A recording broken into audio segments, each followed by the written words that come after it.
Continuando então com o nosso bate-papo sobre a questão direito tributário e legislação fiscal.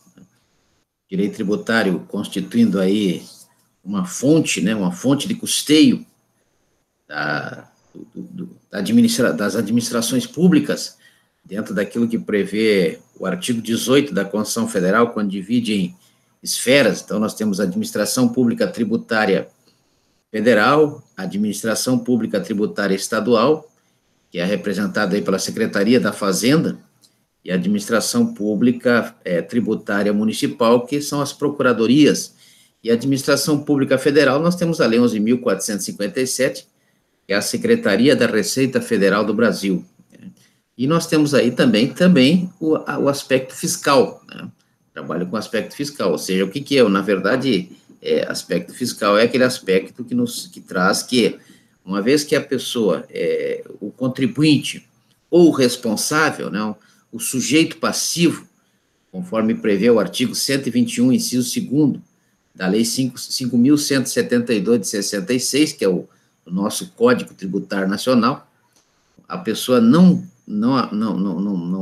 traga aos cofres públicos, não recolha aos cofres públicos a importância tributária, baseado aí nos aspectos quantitativos, né, do lançamento lá do artigo 142 da CTN, da Lei 5.172 de 66, os aspectos quantitativos, né, que são a base de cálculo e a alíquota,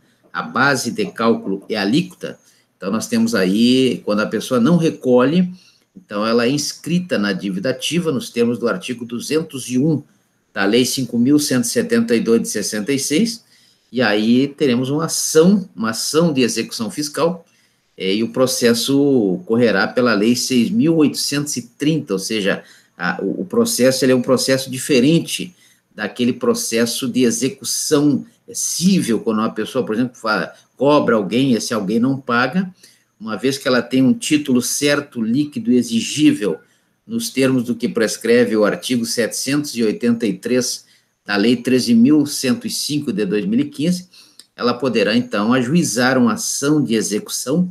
Essa ação de execução vai direto para a segunda fase do processo, de um processo civil, né, porque a primeira fase é a fase de conhecimento, é a fase da petição até a sentença, aquela petição lá do artigo 319 da Lei 13.105 de 2015, até a sentença do artigo 489 da Lei 13.105 de 2015, do CPC. Então, nós temos aí a fase de cognição, a fase de conhecimento, aonde há o reconhecimento do direito, o exercício da jurisdição, é onde o Estado, através do Poder Judiciário, os juízos, né, eles dizem a quem tem direito e quem não tem direito. E, a partir daí, uma sentença, aí temos a segunda fase, uma vez que não cumprido aquilo que está na sentença, e aí temos a segunda fase de execução, aí no caso, que se passar por uma ação de conhecimento, aí nós teremos o título executivo judicial previsto lá no artigo 515, né? Mas podemos ter também, por outro lado, um título executivo extrajudicial previsto no artigo 724 do Código de Processo Civil, da Lei 13.105 de 2015, e se diz executivo, na verdade, título executivo extrajudicial, porque ele já é, por sua natureza, previsto, né, como certo, líquido e exigível, porque se ele não for certo, líquido e exigível, então ele vai ter que passar pelo processo de conhecimento, ou processo de reconhecimento, né? Então, nós temos isso, por exemplo, um cheque, se ele tiver dentro do prazo, não tiver o prazo, não tiver prescrito nos termos do artigo 59 da Lei 7.359, que é a lei que regula o cheque, então o cheque tem 180 dias, né, para ser cobrado. Passou disso, ele é um cheque prescrito, né, então ele vai estar, ele não será mais exigível, porque a exigibilidade de um título se dá do dia do vencimento até o prazo aí de prescrição, né, como acontece com o cheque.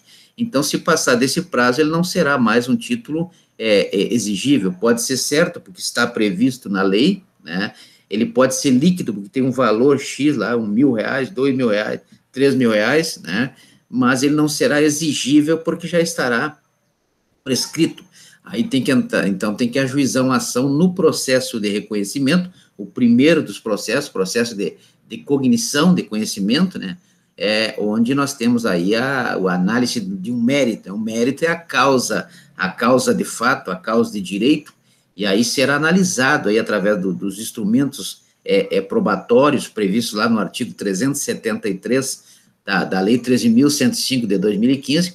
Aí serão analisadas as provas e aí o juiz, no final, poderá dar uma sentença dizendo que esse título é, sim, certo, líquido e exigível, né? E essa sentença será o título executivo judicial previsto no artigo 515, lá da Lei 13.105 de 2015. Então, veja que a primeira fase do processo civil é uma fase onde se mostra, onde se busca, através das provas, né, mostrar a existência de um direito, né? A existência de um direito. Aí o juiz vai julgar, vai ver qual das duas partes está, é claro que obedecida aí o devido processo legal do artigo 5º, inciso 54 da Constituição Federal, e também o artigo 5º, inciso 55 da Constituição Federal, que prevê que todo título, todo processo, né, o devido processo legal, ele tem que oferecer a oportunidade do contraditório e da ampla defesa, artigo 5º, inciso 55 da Constituição Federal, né? Então, ao final, vai ter uma sentença lá do artigo 489, ele vai ter que ouvir as duas partes, o parágrafo 1º do artigo 489 diz que o título, que a sentença só terá uma validade, né, se ela for discutida, bem discutida, todas as fundamentações forem analisadas, né, todas as oportunidades forem concretizadas e tal, e aí nós teremos o julgamento pelo artigo 489 da Lei 13.105 de 2015, e aí teremos sim um título executivo judicial, né. O cheque não é um título, não vai passar pelo processo de conhecimento, a não ser que ele perda a exigibilidade, né. Aí sim, aí vai ter que entrar com uma ação monitória lá do artigo 700 da Lei 13.105 de 2015. Ação monitória é aquela ação que a pessoa vai pedir para o Estado, para o juiz, para o Poder Judiciário, analisar e dizer que realmente é um título exigível, né? A sentença vai tornar aquele título exigível. Então, por isso é que nós temos essa modalidade. Nós temos dois tipos, o título executivo judicial e o título executivo extrajudicial. O judicial é aquele que passa pelo processo de conhecimento e depois vai para a execução. O título executivo extrajudicial, lá do artigo 724 da Lei 13.105 de 2015, ele não passa pelo processo de conhecimento, porque ele já é certo, líquido, exigível, né? Então ele vai direto para o processo de execução. Se acaso ele perder a certeza, a liquidez ou a exigibilidade, aí ele vai ter que, através de uma ação monitória do artigo 700 da Lei 13.105 de 2015, aí sim passar pelo processo de conhecimento para depois ir para o processo de execução, não é verdade? Então, nós temos aí essa questão aí dos títulos, né, da execução. Mas essa execução não é execução fiscal. A execução fiscal é aquela execução que ocorre quando a pessoa não paga imposto, não paga taxa, não paga contribuição, né, e não paga o empréstimo compulsório. Então, ele vai ser inscrito na dívida ativa, nos termos do artigo 201 da Lei 5.172 de 66, e aí teremos aí a certidão de dívida ativa do artigo 202, né, que será anexada à ação de cobrança, e a partir do momento que tem a certidão de dívida ativa do artigo 202 da Lei 5.172 de 66, aí passaremos a ter um título certo, líquido e exigível, e isso está no artigo 3º da Lei 6.830 de 80, que é a Lei de Execuções Fiscais, né? Então, nós teremos aí um processo de execução mais rápido, mais célere, né? Com maior eficiência. Então, nós temos aí uma forma, né? Temos agora o Cisbajude, temos o Bacenjude, temos várias formas aí de identificação aí para penhorar os bens aí, nos termos do artigo 831 da Lei 13.105, né, e várias outras situações aí que é um processo de execução, né, arrematação, adjudicação é quando entrega o bem, né, então veja que nós temos aí, eu não tenho dinheiro para pagar, mas eu entrego o bem, então eu faço aí pratico aí uma adjudicação, né, entregar o bem para outra pessoa. né? Então, nós temos aí a questão fiscal, né? Porque eu estou falando isso porque eu estava escutando agora na rádio e estava vendo que existe uma certa dúvida, né? A pessoa que não paga imposto, ela pode ser presa, é verdade? Claro que pode ser presa se houver a prática de um crime, né? Um crime, uma ação ou omissão típica, antijurídica e culpável, né? De sonegação fiscal, por exemplo, da Lei 4.729, ou um crime contra a ordem tributária, nos termos da Lei 8.137, né? A Lei 8.137 nos traz os crimes contra a ordem tributária. Fora isso, nós temos que dívida não bota ninguém na cadeia, a não ser, logicamente, nós temos lá pelo direito positivo, nós temos lá no artigo 5º, inciso 67 da Constituição Federal, então tem-se lá no artigo 5º, inciso 67 da Constituição Federal, que prisão por dívida, que não é pena lá do artigo 32 do Código Penal, né, aquelas penas que previstas no artigo 32 no Código Penal para os imputáveis, né, privativa de liberdade, né, quando o camarada vai ser preso e vai começar lá no regime fechado, naquela cela de 6 metros quadrados, né, previstos no artigo 88 da Lei 7.210 de 84, né, então nós temos aí o regime fechado. Depois ele vai progredir nos termos do artigo 112 da Lei 7.210 de 84 para o semiaberto e depois para o aberto. Isso é o que prevê o artigo 33 do Código Penal. Então, essas são as penas aos imputáveis, né?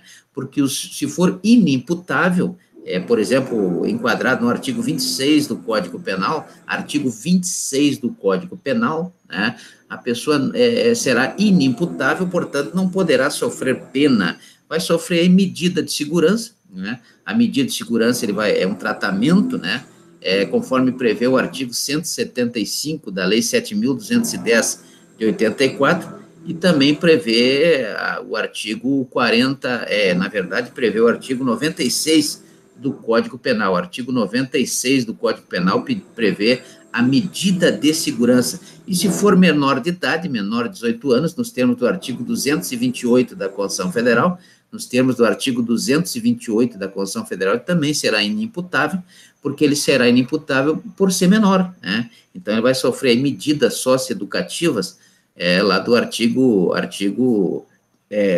112 da Lei 8.069, que é o ECA, artigo 112 da Lei, artigo 112 até o 125, né, 128, né, da Lei 8.000 não, 121, né, artigo do 112 ao 121, tem várias medidas socioeducativas para o adolescente que comete um ato, na verdade, não é crime, né? O menor, ele comete um ato infracional do artigo 103 da Lei 8.069 de 90, que é o Estatuto da Criança e do Adolescente. Então, não há prática de crime por menores, né? Não há prática de crime por pessoas que são, naquela situação do artigo 26 do Código Penal, que são os chamados inimputáveis por doença, né? Então, eles vão passar por tratamentos aí, nos termos do artigo 175 da Lei 7.210 de 84.